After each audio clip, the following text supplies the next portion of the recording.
अशी रेसिपी आहे की सर्वांनाच हवीशी वाटते. काम करायच्या आधी, काम केल्याच्या नंतर, प्रवासात असो कुठेही असो आपल्याला ते एकदम पाहिजेच आहे. माझ्यासारखे जर तुम्ही असणार ना तर तुमच्यासाठी ही खूप महत्त्वाची रेसिपी आहे. तर नक्कीच मनोकी रेसिपीमध्ये बनवून राहा. जर माझ्या चॅनलला सबस्क्राईब केलं नसेल तर लवकरात सबस्क्राईब करा. व्हिडिओ आवडत असेल तर लाईक करा, शेअर करा.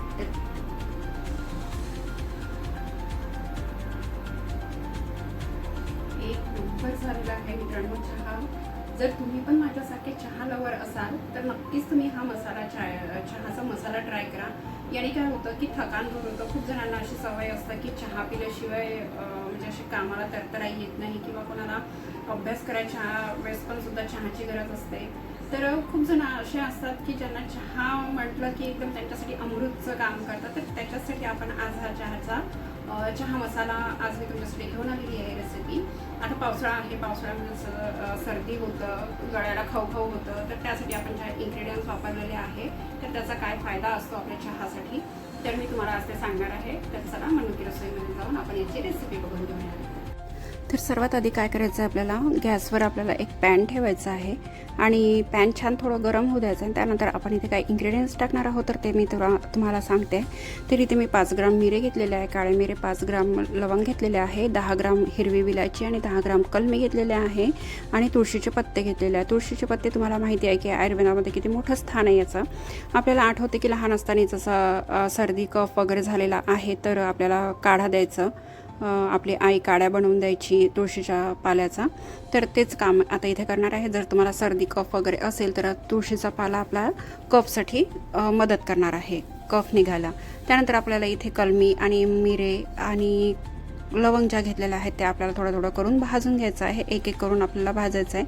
काय आहे की काही इन्ग्रेडियंट्सला इथे वेळ लागतो भाजायला आणि काही लवकर भाजलं जातं. एकत्र टाकलं तर ते लवकर काही जळून जाईल आणि काही शिजायचे राहील असं.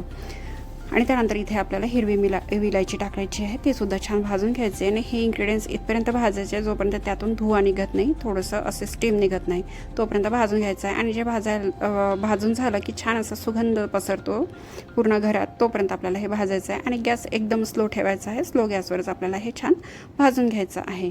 आणि त्यानंतर बघू शकता हलकीशी इथून स्टीम येत आहे. तोपर्यंत इथे भाजून झालं की आपल्याला हा मसाला वेगळ्या प्लेटमध्ये थंड करायला थोडं काढून घ्यायचं आहे. तर बघू शकता किती छान याचा थोडासा रंग चेंज झालेला आहे आणि थोडं हलकीशी इथून स्टीमसुद्धा येत आहे.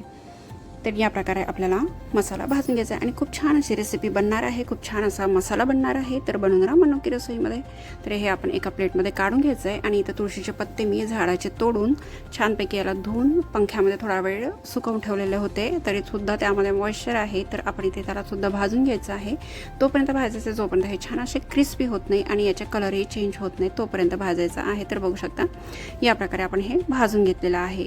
तर आज आपले जे चहा मसाला आपण बनवणार आहोत, एकदा बनवा तर महिनाभर आरामात टिकतं. 1 चम्मच टाकायची गरज आहे. आणि चहा म्हणाल ना आपला इतका मस्त लागणार की तुम्ही जेव्हा चहा घरात किचनमध्ये शिजवाल ना तर बाजूचे लोकसुद्धा तुमच्याकडे चहा प्यायला येईल असा हा मसाला बनतो.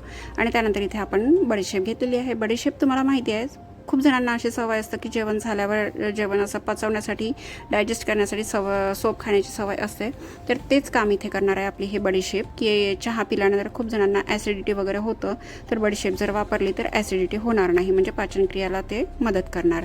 तर बडीशेपसुद्धा आपल्याला इथे भाजून घ्यायचं आहे छान रंग चेंज येईपर्यंत आणि क्रिस्पी होईपर्यंत.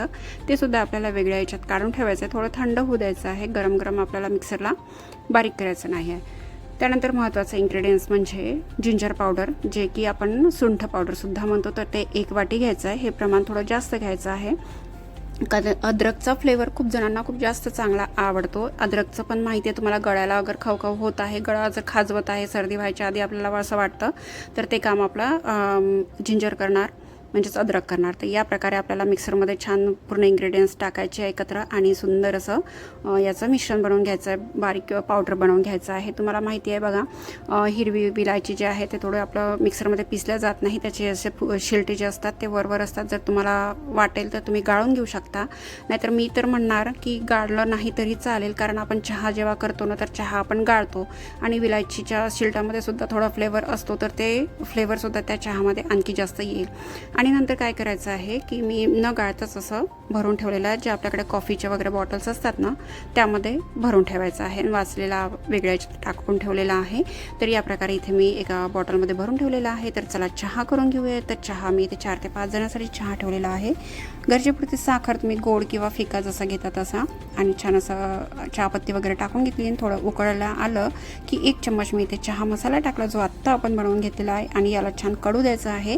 आणि एकदम आपल्याला कडल्याशिवाय चहाची मजा येत नाही. त्यामध्ये अद्रक, विलायची, जे काही आपण इन्ग्रेडियंट्स वापरलेले आहेत ते छान त्यामध्ये कस त्याचा उतरू द्यायचा आहे, अद्रकचा वगैरे, आणि चहापत्तीचा सुद्धा कस उतरू द्यायचा आहे. जोपर्यंत कडणार नाही तोपर्यंत चहाची मजा येणार नाही.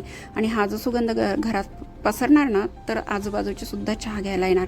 आणि तुम्हाला माहिती आहे आपण बाहेर मोठ्या मोठ्या रेस्टॉरंटमध्ये जाऊन मसाला चहा घेतो. 100 रुपयाचा 1 कप छोटासा कप भरून येतो. पण कसं आहे ना, आपण 5 रुपयामध्ये घरी आरामात चहा बनवू शकतो वाटेल तितका. तर आणि बघा चहा तयार आहे. चहाचा रंग बघा आणि त्याचा येणारा सुगंध बघा. 4 ते 5 कप मी चहा बनवून घेतलेला आहे. संध्याकाळची वेळ होती, सर्वांसाठी चहा बनवलेला आहे. बनवतानाच इतका छान घरात सुगंध दरवला होता ना की खूपच छान. मी असं आहे की मला प्रत्येकच वेळी असं चहा लागतो. काम करायच्या आधी, काम झाल्यानंतर, जेवण एकदाचं लेट केलं तरी चालेल, पण चहा मला हवासा वाटतो. आणि चहा म्हटलं तर ब्रेड, बिस्किट किंवा टोस्ट जे तुम्हाला आवडतं, खारी वगैरे ते आलेच. तर मी संध्याकाळचा चहा बिस्किटसोबत एन्जॉय करते आहे. तर तुम्हीसुद्धा करा. तुम्हाला ही रेसिपी कशी वाटली नक्कीच सांगा कमेंट करून. आणि नक्कीच तुम्हीसुद्धा ट्राय करा. जर तुम्ही एकदाही मसाला चहा बनवला ना तर नक्कीच तुम्हाला याची सवय होऊन जाईल.